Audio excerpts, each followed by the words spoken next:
Good afternoon. Welcome to session 3 of European Entrepreneurship at Stanford Engineering School. My name is Burton Lee. Today we're focusing on Poland and Austria. So our prior 2 sessions have been on Ukraine and Russia. Last session was on Scotland and Norway. Today we're moving back into Central and Eastern Europe, focusing on Austria and Poland around the Internet of Things and seed funds. So our speakers, we have 3 speakers today. Our 2 main speakers are Jakub Krzych. It's a very difficult to pronounce 5-letter Polish last name. Our other main speaker is Markus Wagner from Vienna, and then Mario Herger of the Austrian Innovation Center here in Silicon Valley will say a few words about the bridges he's building, helping to build between Austria and Silicon Valley. Our first speaker will be Jakub from Estimote, who's based here in the Valley. But Jakub, you flew in yesterday from Krakow. Is that correct? Thank you very much for coming a long way. And tell us what's going on in Krakow and with Poland today. Awesome, perfect. So, thank you. Hello, everyone. Cześć. My name is Jakub. I'm the founder of Estimote. And today it's going to be my pleasure to introduce you to the startup ecosystem in Krakow, Poland. And I will also, at the end of my presentation, very briefly introduce you to contextual computing and the Internet of Things. So just to give you a more background about myself, so I have graduated physics and computer science on the Jagiellonian University in Krakow, Poland, one of the eldest in Europe. And for the first 4 years, I used to work as a software engineer for a Scandinavian company based in Oslo and also having Krakowian office. In 2008, I left and I founded my first company. It was self-service advertising network, very quickly pretty successful in the region, sold to the largest media group in Poland. And in 2012, I decided to start another company called Estimote. And in 2013, we have, together with my co-founder, graduated Y Combinator program here in Montevideo. And I serve as a CEO. And I will tell you more about the Estimote a little bit later. So just like a reminder, Poland, as you know, is located in the Central Eastern Europe, with Germany to the west and Ukraine, Russia, and Belarus to the east, and also Czech Republic and Slovakia to the south. Poland has approximately 38 million people. I think it's very similar to the entire California state. And also it's very similar in terms of the area and the size of Poland. And there are 5 largest cities in Poland that have more than 500,000 people. So it's Warsaw, it's the capital of Poland. Mostly business and politics location. And the second largest city is Krakow, where I come from. It's a traditional old culture, art and science city in Poland. So like today, I will concentrate mostly on Krakow. It's, as Burton said, is located in the south of Poland. And there are direct flights to most of the European capitals. And Krakow is a fabulous, is a gorgeous, actually, city to live in. It was founded in 7th century. It was a former capital of Poland. You can see the Wawel Castle. It's a location of Polish kings. And traditionally, also Krakow, because of its architecture, famous Renaissance and Gothic architecture, is a primary destination for tourists. So I think like in Krakow, there's approximately 10 million visitors, tourists a year. And also, what's the most important in my story is that Krakow has a huge student community. So there's 200,000 students in Krakow out of 700,000 people. So it's like a huge representation of students. There's more than 20 universities and higher education schools. Basically, because it's an awesome place to live in Poland, it does attract lots of talent elsewhere from other Polish cities. And because of tourists and because of students and young people, there's like tons of restaurants and cafes and clubs. You would enjoy it. And of course, there's everything you need in order to not only develop your professional career, but also to have just a great family life. So there's like shopping malls, sports arena, art galleries, and so on. So I'm telling you, Krakow is very, very similar to San Francisco in terms of like a great balance. To give like a better understanding of how it is actually to live in Krakow, I just kind of found some numbers. So in order to get there, number one, you just need to take a plane from San Francisco, and within 14 hours through Munich or Frankfurt, you will be there. Because of tourists in Krakow, there's like tons of awesome hotels. So for just $100 a night, you will find like 3-4 star awesome high quality hotels. If you prefer Airbnb, there's also lots of apartments in there. So as you can see here, it's pretty inexpensive to live in Krakow. You can rent an apartment for just like $500 a month. And you can rent a desk in the co-working space just for $80 a month. So basically, it's as you will see in the later story, it's a great environment for just starting a company. And because it's inexpensive to live there, the salary expectation of the talent and people living there are just much lower than in the other European capitals and cities. So as you can see, the minimum wage in Poland is $460 a month, so it's pretty low. And the average salary in Poland, it's only $1,200 a month. For like for tech positions, like a web designer or like a web developer, that might be twice as much, which is kind of still, 1/4, 1/5 the price you would pay for an engineer here.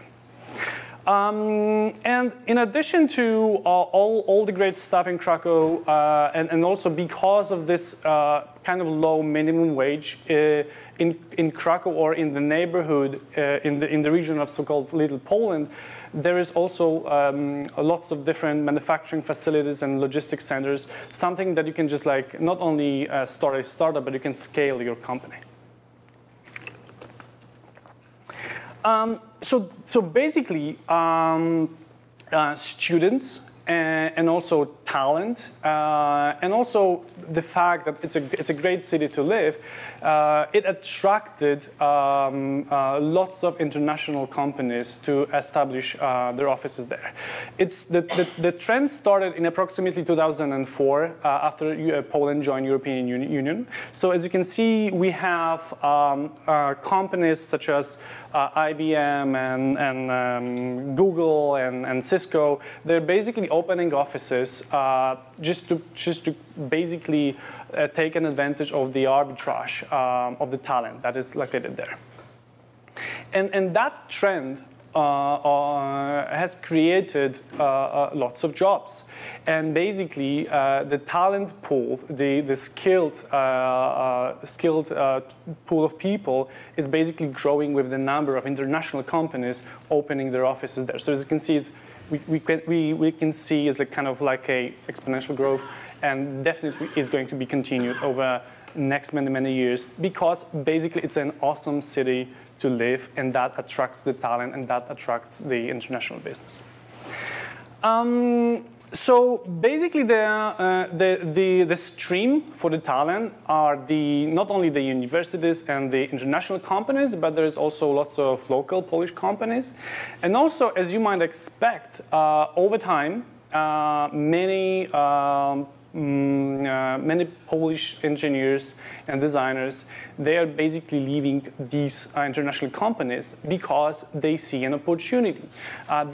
they are smart people, so they see the arbitrage opportunity, and they start their own companies. So in Poland, there is a huge number of software houses, interactive agencies, dev shops, and also small business companies supporting international customers. So they mostly work with New York-based and London-based brands and customers. So these are the sources of the talent pool you could get as an entrepreneur in Krakow. And also, what's extremely important to remember that it's a high-quality talent. They speak English very well. I think Poland is ranked as like number 8th I think in Europe or even abroad. They are really motivated. They are really passionate. They are really loyal. So there's no Twitter and no Facebook to kind of steal the talent yet. So basically, once they join your company and they are passionate about your product, they will stay with you for a while. And also for some reasons, Poland is famous because of the strong engineering talent. We don't know why exactly, but maybe it's because of the language. Polish language is a very complex language.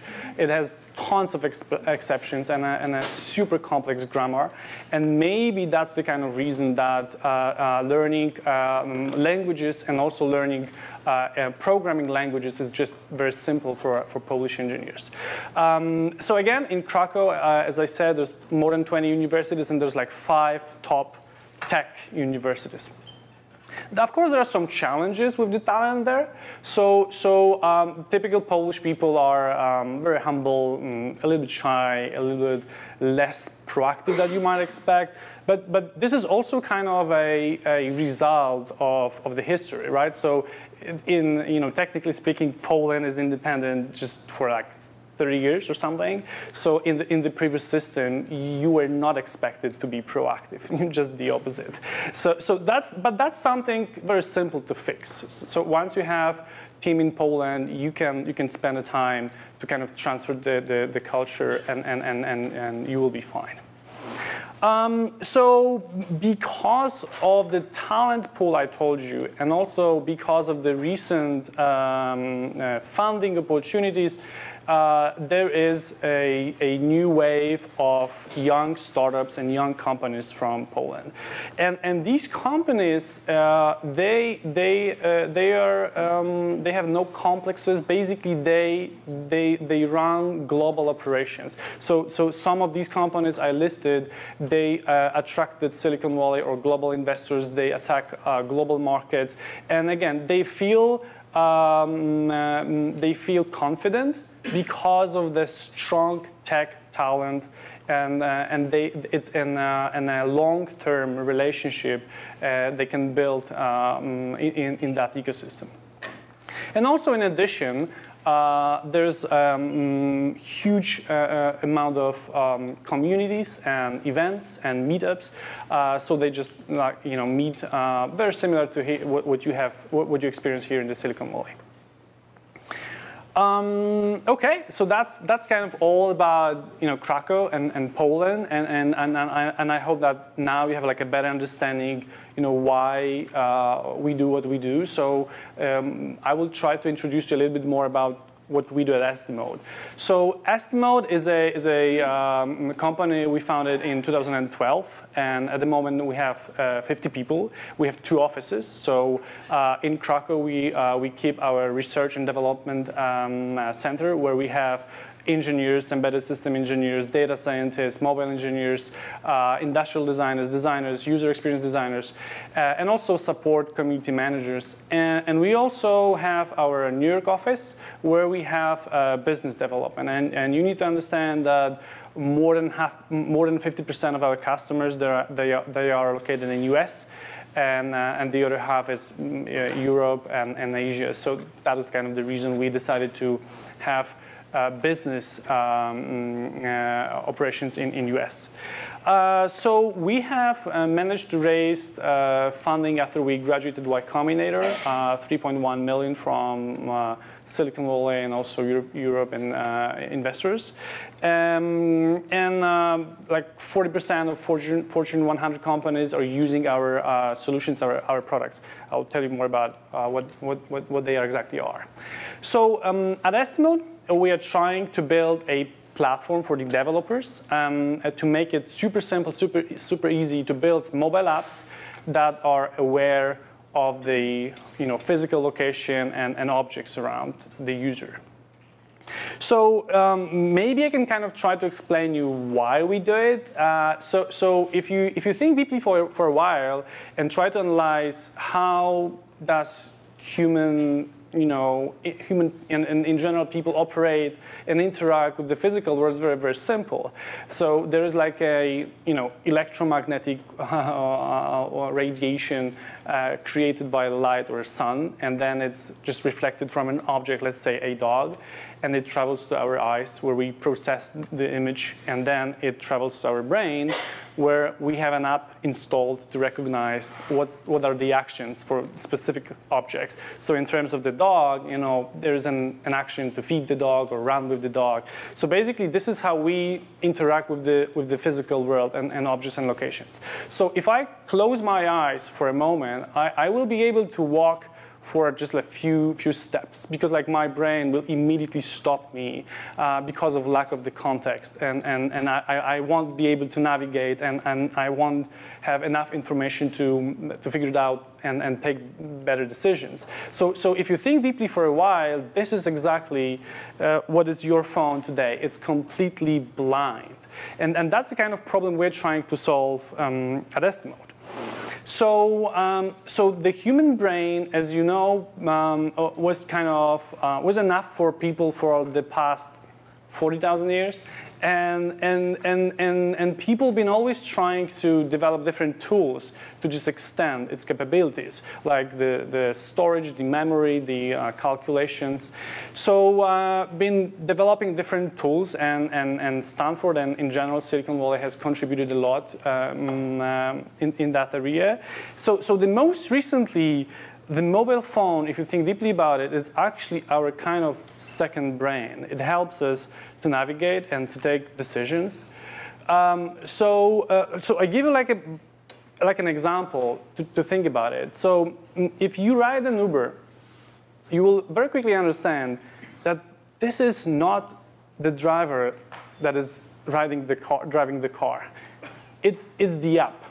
It's the app telling the driver exactly where to go, who to pick up, what's the destination, what's the location, what should be the tip, what should be the transaction, right? So basically, sometimes our impression is that the driver is there only just to use his intuition in order to prevent accidents, because the self-driving cars are not good enough yet, right? So it's fascinating to understand that this kind of second brain, or sometimes first brain, it's actually it's a tool to create new way of interacting with the physical location and physical objects and in between people. So that might eventually change how we interact in the retail spaces and in the museums, in public transportation and schools. So if this is a second brain, well, it makes sense to somehow fix it and make sure it can understand the physical location and the objects that are around, right?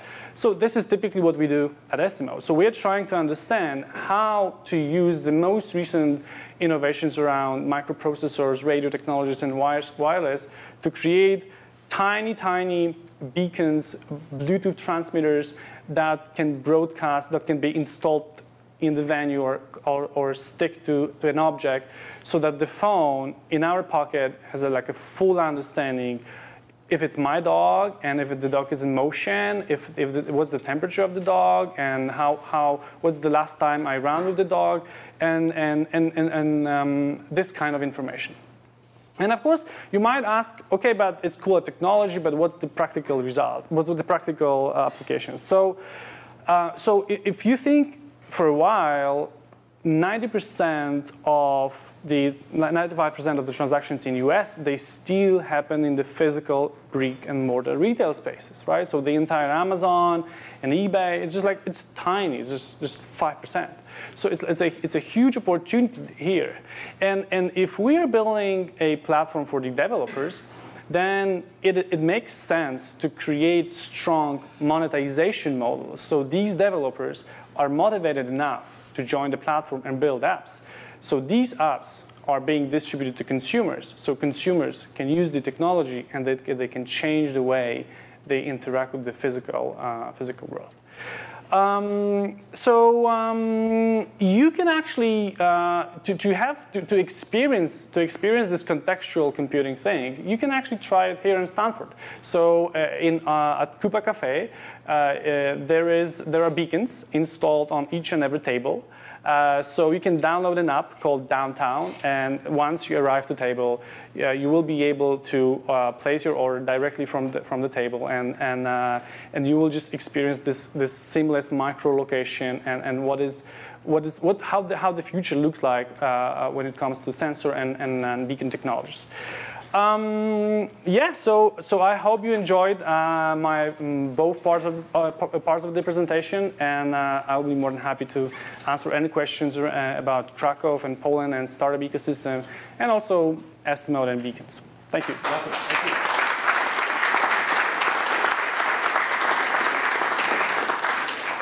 Questions? So, Krakow, what are the strengths of the university, so the faculties, historically? Obviously, information technology has not been a historic strength in any university around the world.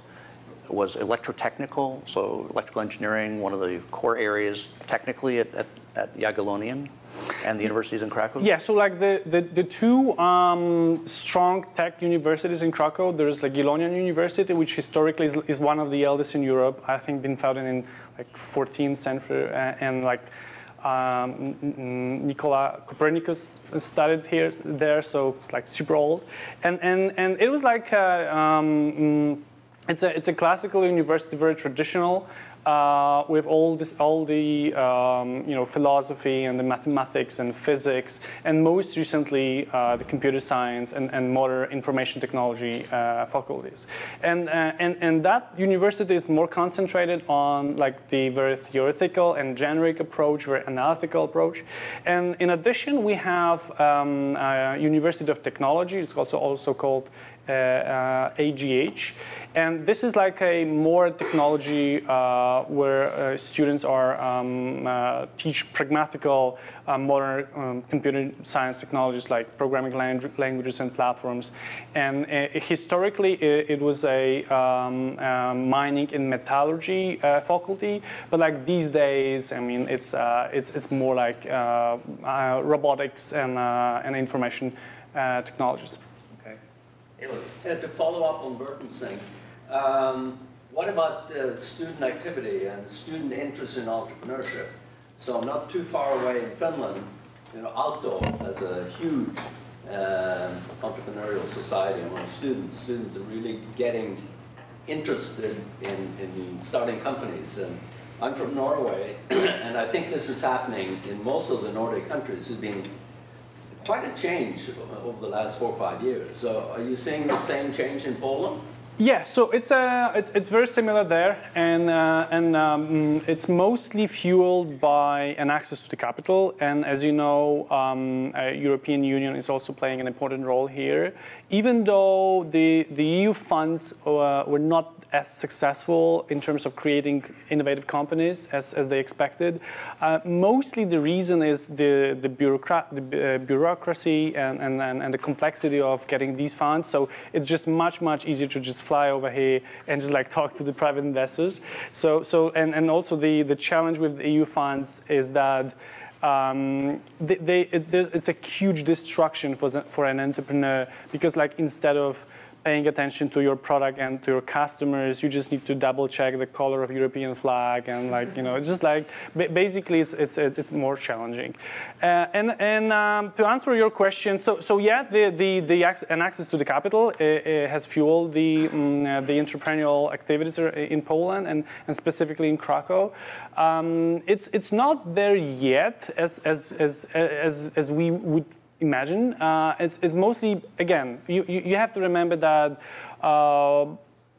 for the past 30 years, Polish engineers and product people, they kind of learn how to run companies, how to interact with customers. I mean, it wasn't like that for like many, many years in Poland, right? So basically, Norway or Sweden is a very, very different experience.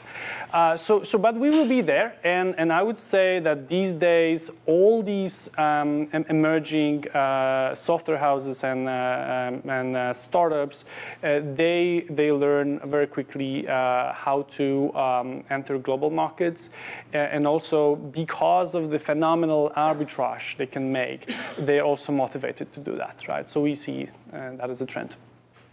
Just to put some historical perspective on this, remember that in the last 2 sessions we've covered essentially entrepreneurship, startups in oil economies. Russia's a huge oil economy.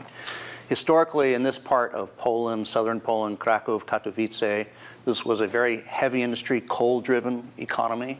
So employment for decades was driven by large enterprises, labor unions, cutting a paycheck, getting a paycheck. So this is a huge culture shift, which Pittsburgh went through in the United States many years ago, but which many coal and oil regions around the world and in Europe are going through now. It's a big cultural transformation. Lars, you had a question. Yeah, if we look at this slide especially, I mean, you can see that Estimote is unusually bold and edgy even in terms of design. That's very unusual for a European startup. Could you comment on that, and maybe if Poland is more edgy in terms of design? Thank you for the question. That's correct. We have like a strong vision that that in future, especially as a European company, we have to be really transparent. What are the interactions between the physical world and objects and your mobile phone, right? So we are a little bit more concentrated on like privacy and the way we kind of interact with in the background. So the reason for us at Estimote that all these products are like, you know, so colorful and they are visible and they are transparent is because we believe it's going to be an important part of the interactions. If you walk in, so I give an example. So you walk into IKEA and you see this colorful beacon, so you know that you can take your phone and start interacting with an object. So the reason we are at Estimote concentrated on that, and the reason we have such a great design is we have a strong industrial design and brand design team. And you are right, that's not typical for Poland. It's more typical for Scandinavia, I would say. But in addition to tech universities, there is fine arts university in Krakow as well. So we see lots of students finishing industrial design and other and interaction design faculty, and they basically they don't have as much choice. So they join startups and they design these beautiful products. So as you can see, Krakow seems to be a really healthy ecosystem between, like, you know, students and tourists and the business and startups, and that's we are really bullish on the next couple of years for the region. Question in the back, yes. What kind of interesting uses have you found for the temperature function, and do you envision releasing some sort of super version where you could have extreme hot or cold? Yeah, thank you for the question. So basically, as you know, at Estimote, we're trying to add as much context to your phone as possible. So when, as a human being, when you interact with a physical object, you just see hot coffee, and because of the air, and you can kind of sense it's hot, and you can sense it's liquid. You can sense what is actually the object. So basically, if this is like our brain in the pocket, then we're trying to give as much context as possible. So that's why all these sensors, they not only transmit the location and the distance, but also the temperature and motion. So the applications for the temperature is very simple. So I give an example here at Stanford. There are beacons in the Coupa Cafe on the table. So maybe the menu and the offer can be customized to the weather. So if it's rainy, if it's cold, maybe you would be suggested with a hot tea.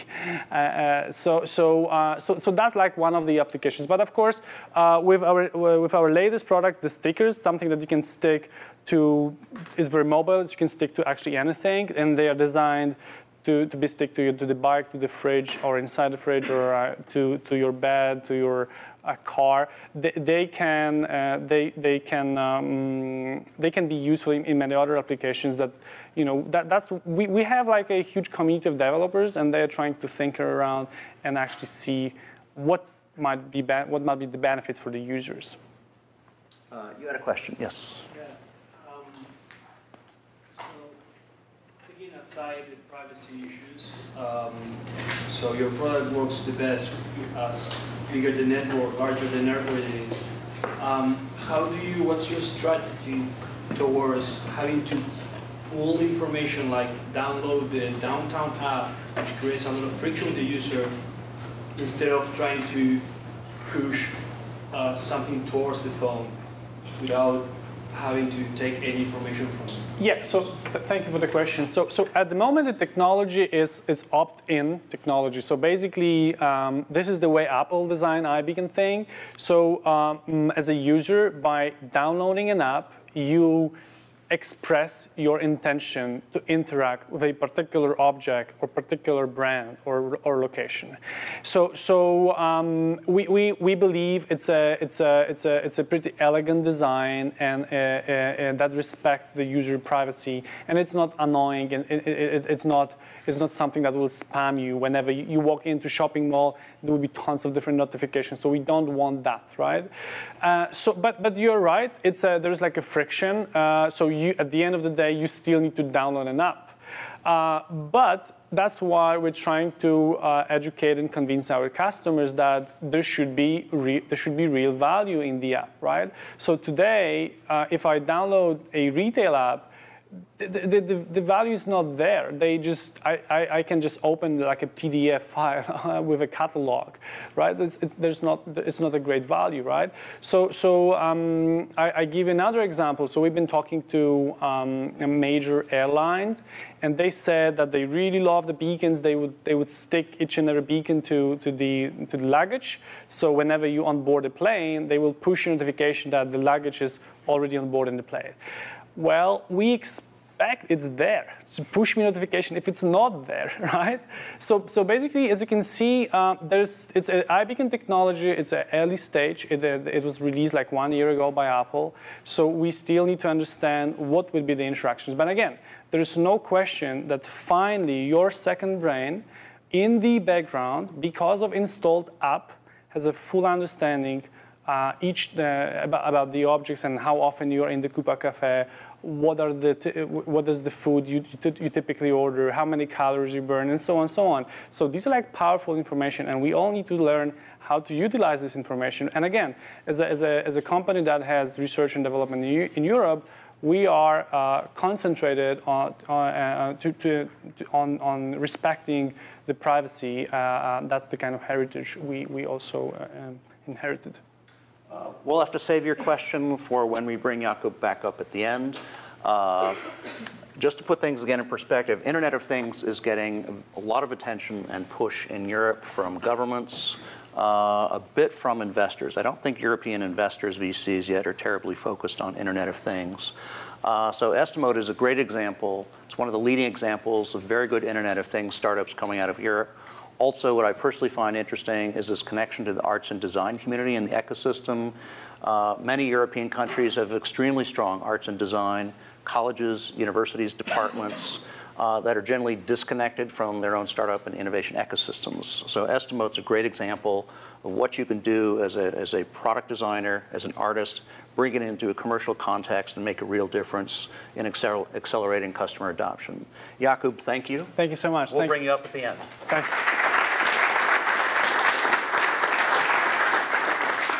So now we're moving from Poland down to Austria, Österreich.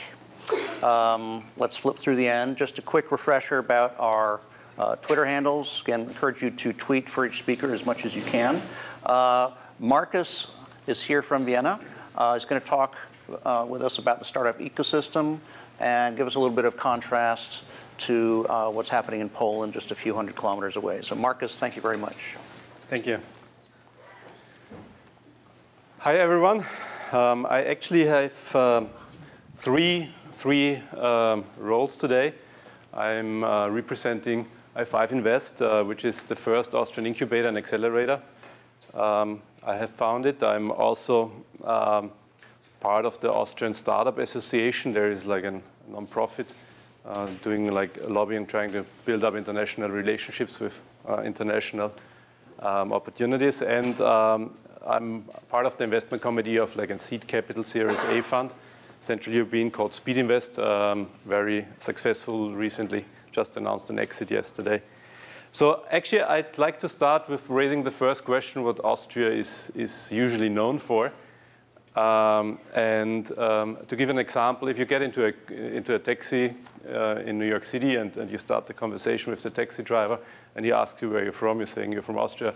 And the taxi driver usually answers, "Oh, Australia, a nice country." Right? So you say, no, not Australia, Austria, you know, Europe, Vienna, and so on, la la la. And after a couple of seconds, he comes up with like one name, like everybody comes up in the first one. And that's actually, that's Arnold. So it seems we are known for actors and like kind of movies. The second thing, like people usually come up in the United States, is Sound of Music.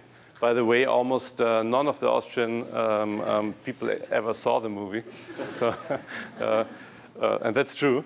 Obviously Mozart, and especially in Asia, Sissi, and the whole like empire stories behind that. But there is another aspect Austria is known for. It's the landscape, and it's the culture, it's the castles, it's the music, and so on. But there are strong brands of Austria. People don't associate with Austria. For example, Red Bull is Austrian. Nobody knew, or it's rarely known. Swarovski is Austrian. It's also rarely known. But also KTM, like the motocross bicycles, are made in Austria, an Austrian company. So there's a different side of Austria, and that basically developed over the last 10 years, especially the last, I would say, like 5 years. And this is a multimedia Austria. That's an Austria with like a liberal, very young society being very interested in tech and entrepreneurship. So you see a lot of like activities, festivals, initiatives around those areas, from extreme sports to big charity events, showcasing also like the liberal attitude of the young Austrians. Great architecture. For example, a big festival, the Pioneers Festival, is an entrepreneurial festival, which became famous over the last couple of years in Europe. More than 2,500 participants from all over Europe, basically coming to Austria for 1 week. So you see there are different aspects on Austria. Some facts and figures about Austria. We have a population of 8.5 million, and the capital is Vienna, with like a population of 2.6 million people living in Vienna. So it's pretty centralized. And what you see in those centralized countries, you have all the main headquarters of the big companies basically all in Vienna. And that makes Vienna a pretty diverse industry ecosystem. You have a lot of, obviously, tourism, but you also have a lot of like finance industry, retail, manufacturing, construction, and so on.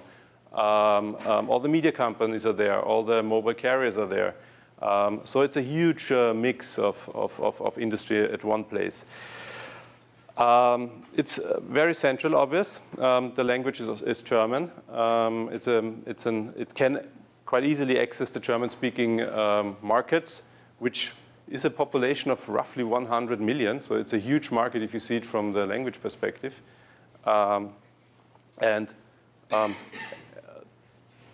The quality of living, as you have seen on the pictures before, is pretty high.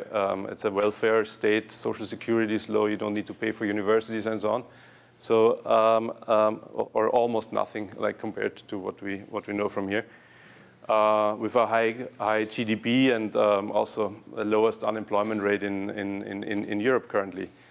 Also relevant to say, there are strong relations and connections with Eastern Europe in Austria, and this derives from the Austrian-Hungarian Empire back in the days, where Austria had like a big, you see it on the lower right side, a big geographic footprint, and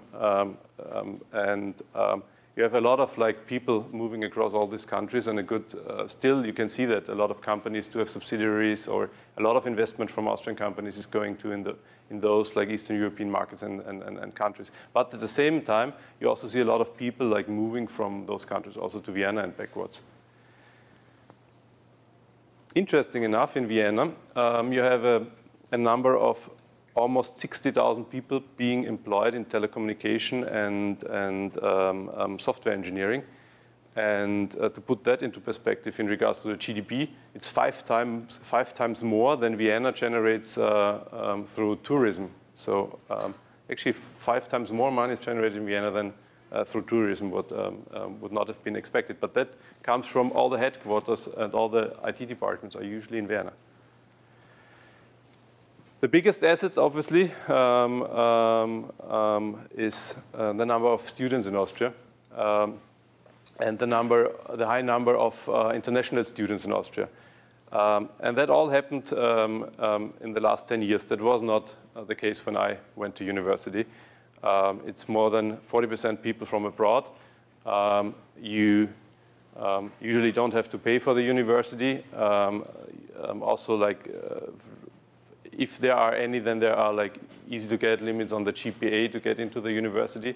So it attracts a lot of students basically coming to Austria. And that's a good breeding ground for entrepreneurship, obviously. Some words about my background. By education, I'm a telecommunication engineer. I'm 36 now.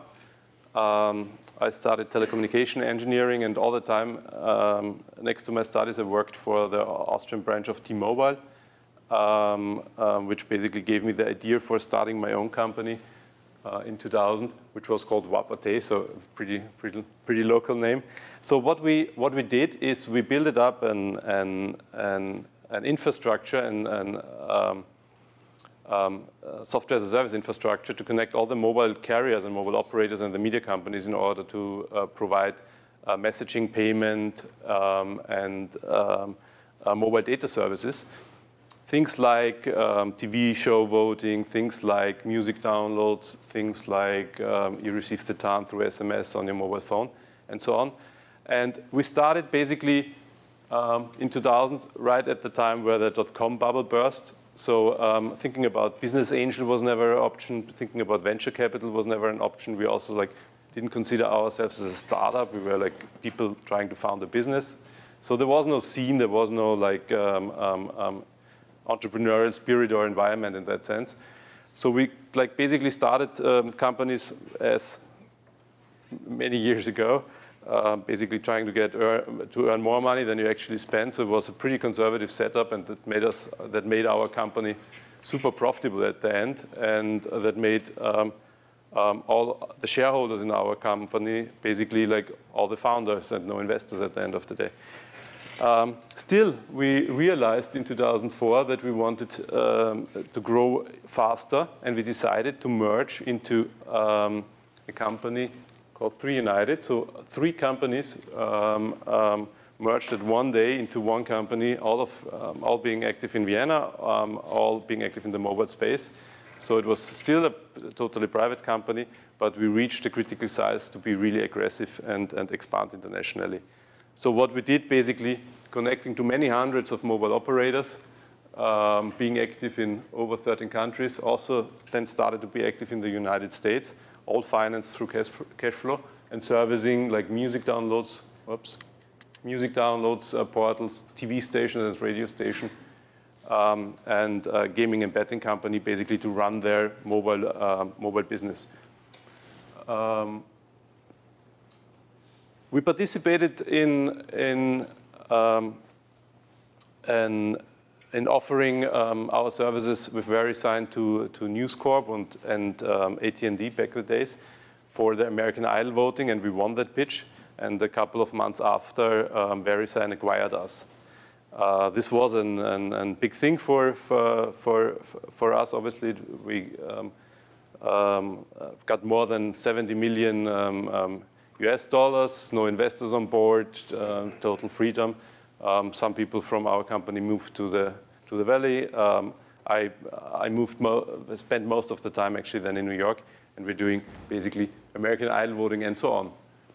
But what it also brought is freedom to think what we want to do, and freedom to change from an entrepreneurial role into an investor role. So we all had business angel money to spend in a sense, but there were not a lot of companies in Austria yet. So we initially actually started then to co-found companies, and that's where the incubation came from. As a lack of having a lot of companies to invest into, that was our strategy. After a while, so one of them was Tripwolf, another one was 1 to 3 People, which we were able to sell in 2010, so quite fast. After a while, the ecosystem grew, and we had angels, and the angels founded companies. The companies generated exits, and there were more angels then coming in. So the ecosystem was evolving, and you could start actually with acceleration and finally with M&A. So we are a bunch of actually entrepreneurs from the initial company investing time and money into seed stage companies, and have a pretty specific approach. We are not like spray and pray investor where we build up a huge portfolio. We rather focus on very few investments. It's usually like 2 or 3 a year, and we try really to be a partner of those investments until the exit, and that we are focusing on specific verticals where we are experienced in. So in my case, it's advertisement technology. We also had a focus on yellow page industry for quite a while, as long as the yellow page industry actually had money to spend. That's an approach you can see in smaller markets where you, as an investor, participate in multiple steps in the value chain rather than specializing on one specific stage of the companies. We have a pretty high success rate on our investments, 75%, and more than 10 international exits already.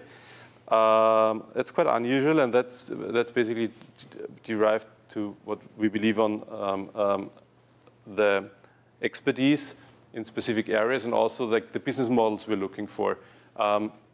You might go for a company that with a chance of 1% makes you a billionaire, but you also might go for a company that with a percentage of 50% makes you a proper settled company which is successful on the market. And we rather go for the conservatives, more conservative models in that sense. But also because of access to capital still is not so easy. And to really go for big rounds is also not so easy if you go from smaller market. If you come from smaller markets, you'd rather try to be worldwide market leader on a niche than go for the big industries. Companies we have been active in. The last exit which we supported is an ad network company which was acquired by Matomi Group. It's an Israeli company on the London Stock Exchange. To other aspects of the Austrian startup ecosystem, that's when we basically had our exit. I started i5invest. Oliver, the co-founder of one of the 3 United companies, started Speedinvest. So we are bringing quite a lot of dynamic into the Austrian market at that time. But what had happened before? In the first .com era, you saw a lot of funds, also a lot with public and European co-investment money. But basically, that was really a meltdown. Those funds, more or less, none of those funds are in the market anymore. So Austria started with pretty much with quite some private equity and venture capital money, but especially in that time, there was almost no money at all. So our initiatives, i5invest and Speedinvest initiatives, was driving really hundreds of other initiatives. Now we have hundreds of events, hundreds of angels, angel association, angel networks, and so on. But still, there was no Series A, and so nationwide and statewide, governments decided to be more active in venture capital again. and together with the public grant infrastructure, which sounds to be a little bit more easy than the one you described in Poland, actually, is a very important base. And all that together is really grows a huge amount of a great seed stage company. Some numbers about like the local venture capital scene. So you see really like we see investments in Austria from Austrian VCs. It's like 28 million. That's nothing if you put it in relation. And if you look at Europe to compare, Austria is in the middle field, but still below Europe as such, and below like Nokia country, Ericsson country, tax haven country, and other pretty tech savvy like Europe nations, right? So the high amount of seed stage companies, which are really like internationally recognized, leads to a lot of investment, a lot of foreign investment going to Austria, and still you see like 20 million of the 88 million private equity and VC money in total still goes pretty much to European countries, neighboring countries. So that demonstrates the ties which are still in place from that time. There's one huge initiative going on in Austria. It's called the Pioneers Festivals. You might have heard it. It got international recognition. It's every year. It's more than 2,500 visitors. They have received like over 2,700 pitches in the last 30 months. A lot of them, again, coming from Eastern Europe. And it's a week basically under international like observation. Also with like a lot of international recognition. Cisco, for example, launched their International Entrepreneur in Residence program at the Pioneers Festival in Vienna. Konica Minolta launched their startup funding initiatives in Vienna. And you see like other great international companies supporting it. Many co-working spaces, hundreds of angels, a lot of startups in Vienna. It's really a crowded place now. And if you look at Austria, it's mainly Vienna, followed by Linz and Graz, basically, you can say. But it's pretty much the ranking of sizes of the cities that also reflects in the entrepreneurial activity. We have seen many exits in Austria.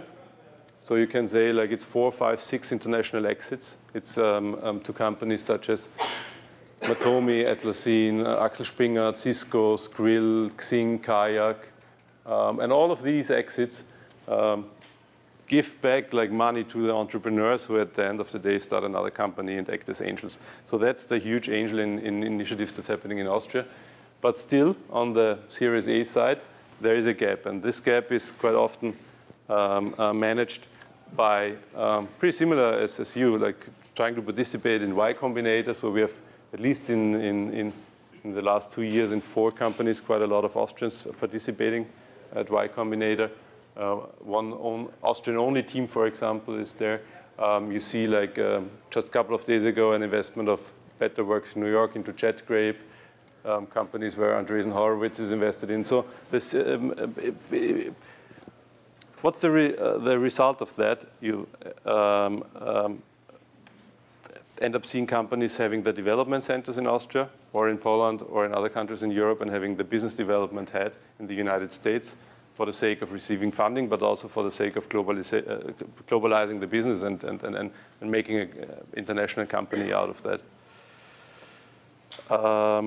I skip basically this and this one, and have only some examples to finish of companies that show the big variety and the big variety of industries the startup ecosystem is in derives from the big variety of industries which are in Austria, actually.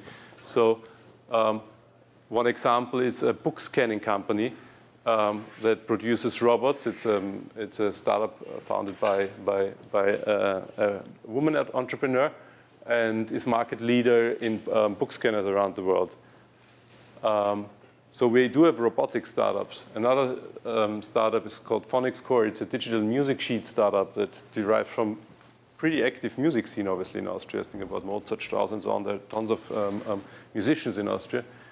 Another startup that is tied to what Austria's core business is like Alpine Resorts, which is the European and if not the worldwide leader in online ski rental. So you have companies going into e-commerce at the same time. But also you have like what I call like very specialized vertical niche worldwide market leaders with a strong IP that is scalable. You have a technology leader in augmented reality SDK called Wikitude, which basically works with like most of the manufacturer of augmented reality and also like virtual reality glasses. So it's a high tech. It's a lot of image recognition and animation. Obviously, it's a SDK that sits on top of the operating system to provide functionality for app developers. You have big data companies in the media planning, advertisement technology.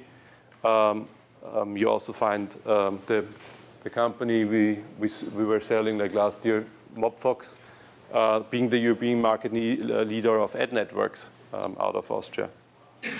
And also Internet of Things, to frame the session, is pretty strong. There is a big automotive industry because of Austria being quite close to Germany, because of all the car manufacturers in Germany. hitech, it's not in the startup phase anymore. It's actually like comes out of a spin-off from a technical university, and it does a very like safety network communication infrastructure for self-driving cars, as well as like Boeing 787 is using it, as well as the Orion NASA system is using it, for example. And the last company I want to show is like the winner of the European TechCrunch Disrupt. It's a distributed database company, so pretty hardcore tech. You wouldn't expect that from Austria. And altogether, pretty much shows that you have a huge variety of companies that have the need to internationalize, and that's where we come into play. Well-educated people, motivated, and ready to go global. Thank you. So Markus, thank you.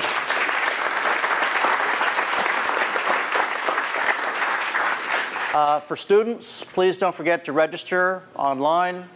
This is the bit.ly URL code you'll need. Also, any students interested in joining us for dinner, please see me for directions. Dinner starts at 6:30. You're welcome to leave and then come join us directly at the dinner location. Questions for Markus? Yes, Elif. One of the things we heard was the advantage Austria has in terms of location relative to Eastern Europe as a market. But I didn't hear much about startup companies leveraging that, taking advantage of it. Are there many companies that have taken advantage of that? Is that a growing opportunity for Austrian startups? You definitely see, if you look at the team section of most of the Austrian startups, you find pretty diverse teams in terms of geographic origin. You have basically a lot of Austrians, but you quite often find Romanian team members. You quite often find Hungarian team members. I mentioned Bratislava being very close. It's 45 minutes car drive. So as having the luck of being in a comparable wealthy spot in the middle of Europe, it attracts people because of that you have job opportunities there. And so the teams are a pretty nice melting pot of the region, and that you can definitely put. So is it more a function of being drawing on the resources of Eastern Europe as opposed to being a market then? It's both. It's both. But if you think about like if you're a tech startup and you think about what markets you want to go for, and if you want to be like a vertical market leader, global market leader, you usually go for what is your home market. And let's say that's like German speaking, as you're based in Vienna, so you go for whatever order, English and German first, right? Because it's the biggest market. And after those two, you think about other languages and other markets. And if you are in the B2C segment. If you are in the B2B segment, you see all the companies being active in the market around you. And that usually, some of you might have the experience working with like Eastern European like companies. It's definitely of help having a local. So if you want to do like sales in Romania, it's pretty good if you have like a Romanian guy taking care of that. The same to many other countries. So having also like citizens which are pretty diverse in Austria helps the companies to hire those people who do B2B sales and build up their representations in those markets. Next question. I have a question. So Poland has a very strong historical strength in electronics and embedded systems. Austria has a very strong historical strength in hardware and embedded systems. How many companies, startups do you see coming out of that community in Austria? More hardware, you mentioned some robotics companies we're beginning to see. What about Internet of Things, medical devices, transportation systems, factory equipment? Yes, you definitely do. There is one, I would say, cultural aspect on it. Not all health tech startups define themselves as a startup. So it's not, you see a lot of like companies that are started actually, but they are not necessarily being part of the startup ecosystem because they come out of an established industry and their business contacts are usually B2B businesses. So there are a lot of companies you don't know who are active in sensoric. That is pretty strong. And also automotive, obviously, especially in the Graz and in the Linz region, where you have a lot of automotive industry. You have a lot of spin-offs, but not all of them would define themselves as a startup, and that's also an age question of the founders, I would say. If it's like a 45-year-old like Austrian who worked for a factory, he doesn't like sees himself as a startup. Did we have a question in the back? Yes, Rosa. You try to not lose talent or to attract more people to come to Wien instead of going to Berlin, which is becoming more and more important hub in Europe. So what do you offer to keep people there? So basically, we don't see the trend of losing people to Berlin too much. So the most ambitious guys usually like come here then. So let's say when we sold the company in 2006, there was maybe an active community of, I don't know, like there were like less than 5 entrepreneurs from Austria here, right? And now it's hundreds. Maybe it's not 100, maybe it's 100. Right? But that dynamic is really, really strong now, and also the market intelligence and the technical intelligence you need to know, right? I mean, you need to be pretty well aware you need to read TechCrunch first instead of the local tech news. Or you need to like follow what's like hot at YC instead of local activities. And that all is happening now. So it's pretty much the same split: engineers in Austria, development team setups, and BizDev in the United States then. We actually are pretty much, I would say, benefiting from Germany, as a lot of the students from Germany come to Austria. And this is because of the GPA thing. So we not necessarily become the best students always, but we become the most fun ones. and that's a big part of like the startup community. And not always the GPA reflects the skills, obviously. So just to point out, this is Mike Butcher. Mike Butcher is basically the head of TechCrunch Europe, is the chief organizer for TechCrunch Disrupt. He'll be speaking here in 2 weeks at our panel on European media and tech reporting and tech journalism. Markus, thank you very much. Thank you. As you can see from Markus and my body shapes, we look all like Schwarzenegger there, so that's where we come from. I'm talking about how we connect Austria and Europe, European countries, with the Silicon Valley. I've worked for SAP for a long time, for 15 years, been here in the Bay Area for over 13 years. And 1.5 years ago, 2 years ago, we started what we called then the Austrian Innovation Center. But let's go back to 2010 and maybe even further back when I came here in 2001. Markus mentioned already how many people were here from Austria. I remember only having postdocs, academics, and people working in big corporations here. Now we have a lot of, I have the feeling that we have 3-4 times as many people than before here from these countries, and also a very different quality of people. People who are really young guns, who are very active, engaged. For example, Reinhard Eckel, who started the Stanford Austria Club. 10 years ago, we wouldn't have people like that here. Now they are doing and being active in anything. So in 2010, the Austrian Chamber of Commerce started what they called, through the Advantage Austria, the Go Silicon Valley program, where they started sending Austrian startups to the Silicon Valley for 90 days. This is this kind of period that they can stay here through the visa waiver program that Austria and the US have. And they're being basically placed in the plug-and-play center, get coaching there in the ICESV, get coaching there for several weeks, are here for 90 days to develop business, to learn about how to pivot, how to do other things here. And some of them come actually back or started their own US subsidiaries, 15 of them. 2 of those companies that have been through the program had exits. Now, that was started in 2010 and is being maintained and run by Advantage Austria, and they're located in Los Angeles.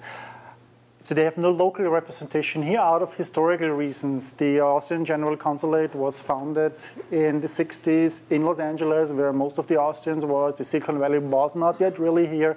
But that's why we started thinking of, well, we are here, we are some European veterans being long in the Silicon Valley. Let's be the boots on the grounds for those startups, for those companies coming over here. And so we started in 2013, had a kickoff, really like a startup. We bootstrapped it. We started assembling teams, mentors, people to coach and get in touch with those Austrian companies and startups and investors and people who come here to help them connect quicker, to help them get them in touch with things, to help them and point out this is a conference that you should go, this is a location here that you should come and visit this, for example, European Entrepreneurship Series. But because I'm from Vienna myself and have this, my names, my pedigree, I have Czech names, Hungarian names, that family members had Romanian names. So we were always this melting pot, and we thought it would help basically to reach out to these other countries around us, Hungary, Czech Republic, Poland, and so on. That's why we had this term of innovations in the Danube region, loosely speaking. And what we've done is, in these last 2 years, we've done events here and in Austria. We had approximately 1,000 attendees in all these conferences and events that we had from over 20 countries. So it was not just related to Austria. Plus, we did also tours, these kind of inspiration tours, where we help people to get a week-long in touch with a lot of these players, not just the big names, not just Google, but also the small ones like Udemy, Spire, or Piggybacker, interesting people, meeting them. Now, with Markus coming here, moving here to the Silicon Valley, we enhanced that approach and renamed it to now the Innovation Center Europe, because we keep getting requests from more countries in that, everyone trying to connect and help their own company startups come here, do business here, because of this huge impact. So we have this year a lot of activities going on, as you can see here. I give you just some impressions of what services we're offering. We do these kind of visits with Bootstrap Labs. We do workshops on gamification or design thinking. We have, here's the German accelerator with the Cuckoo Clock, and we do this Innovation Center Danube. We went with 5 speakers from 5 different countries. We do these tours. So you see here some activities of impressions of where we've been at Intuit Labs, Mozilla, etc., doing hands-on stuff, having also fun, but also changing these the minds and the thinking of those people who attend those events. Here just some contact information, who is on board, where you can find us. Currently, we got hacked yesterday, so the site is currently down. That happens. We actually, anyways, in the way of shifting the address, the website. So bear with us this week. We will be back online. Thank you, Mario.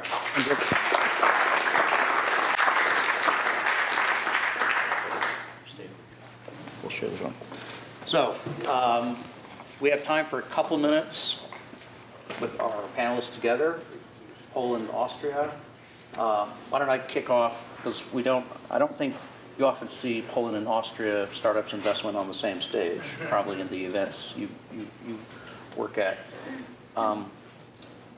How much mixing is there between the Central Eastern European countries and Poland and the Polish ecosystem, Jakub? Do you see many entrepreneurs, investors from Czech, from Slovakia, from Vienna, Hungary coming up to Krakow, Warsaw, Gdansk, Gdynia to check out the Polish startup scene? Yeah, thank you for the question. We definitely see Berlin as being extremely active. There is, as you might know, I think 0.9 Capital and Pavel. They invest a lot of companies in Poland and also in Krakow. So like there's also there are German accelerators opening their premises in Krakow. I don't think Czech Republic or like Slovakia or Austria is as active, but clearly, like you said, the distance is not that far. So maybe that's something we can influence to change. Okay. Questions? So for our Austrian speakers, how often do you think about going up to Poland to look for engineers, to look to investors, customers, companies, enterprises, consumers? So I would say the main Austrian markets you would look for team members are the countries which are surrounding. So as in between Poland and Austria, you still find Slovakia, Hungary, Czech, that segment. It's rather like those neighbor countries where also you see exchange. So I would say the reach right now is one country and not two, for both of us, most probably.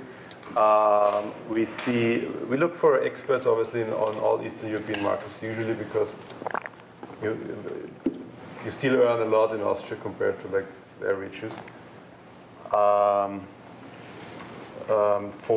We have considered with one of the companies entering the Polish market, and it's in market size. It's like an attractive market if you have if you need close distance to the country. It's 40 million plus. It's 40 million plus. Yeah. So if you don't see the global market, if you look at the European market, first you have Germany, German-speaking markets, then you think about France, which is not always easy to enter. You have UK, obviously.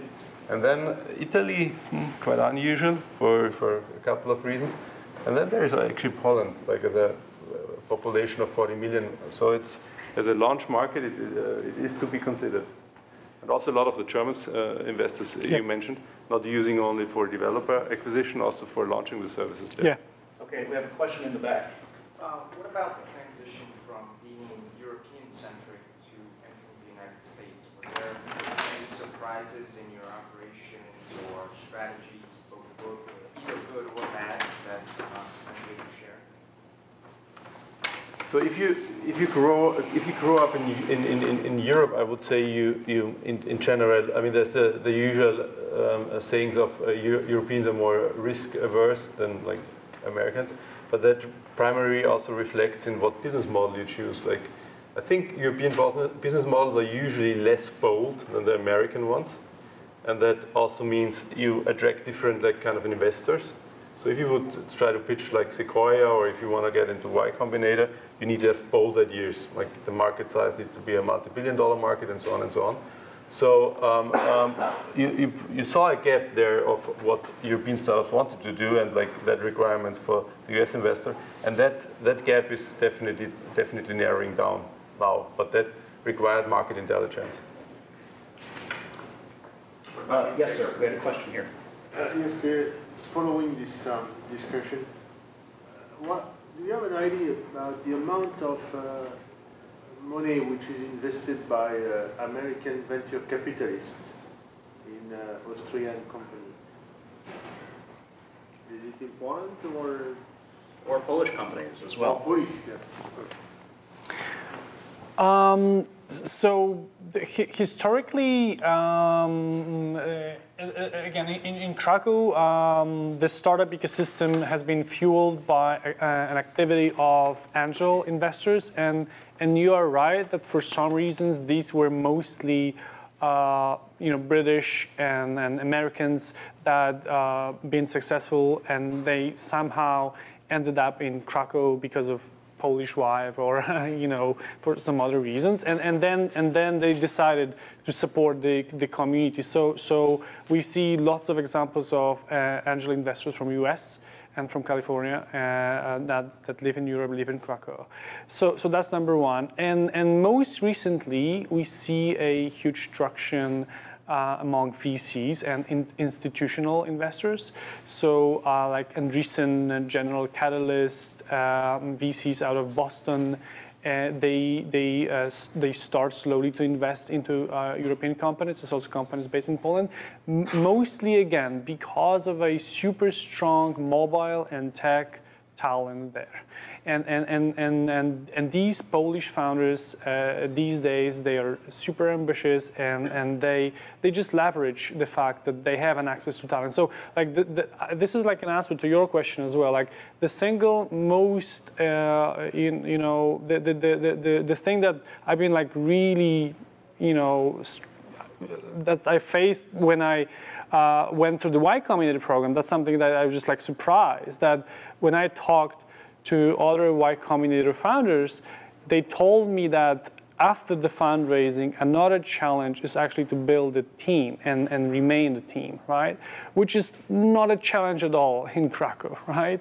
So and if you like to build an app, and if you like to build a web application, you don't need to have several $100,000. You just need like 3 fellows in Krakow. You can build it super efficiently. Another challenge is are the product skills and like the business skills, which correct, they are not there yet, and they are not there yet because the market is emerging. So like I give an example. So like the penetration for smartphone in Poland is approximately like 20, maybe 30%. So it's different than here in States. So that's actually the reason we are concentrated on the US and the UK market, because the smartphone penetration is just much higher. So yeah, answering the question, we see the traction here. We are also like expecting to see more. Quick final answers from Markus and Mario on this issue of investment from the Valley or the US and Austria? I would say it's in the last 3 years it must be around like 50 million that was going into Austrian companies, but it's also a question then how do you find the Austrian companies? Quite often it's bound to flipping the companies. Means the headquarter itself actually moves to the United States, and the European subsidiary is treated as subsidiary then. So technically you would say it's an American company then, but if you like count that in, it will be in that range. But we definitely see more companies as all the groundwork with like the accelerator, Better Works, YC and so on will definitely lead to higher investments even in this year already. So speaking about numbers, so like I think like last 2 years, VC money that flow to Krakow from the Silicon Valley investors, approximately $30 to $40 million. Like 3-4 companies I listed, they closed Series A, Series B, like again by General Catalyst, Andreessen. Okay. We have to wrap up. We do a networking session for about 20 minutes. You're all welcome to come down and meet the speakers. I'd like to thank Jakub, Markus, and Mario for coming and speaking here at Stanford. Thank you. Thank you very much. Markus, thank you very much. Mario, don't go away. Thank you very much. Okay. So we'll see you next week. European market entry strategies for tech startups. MakerBot Europe and HomeJoy.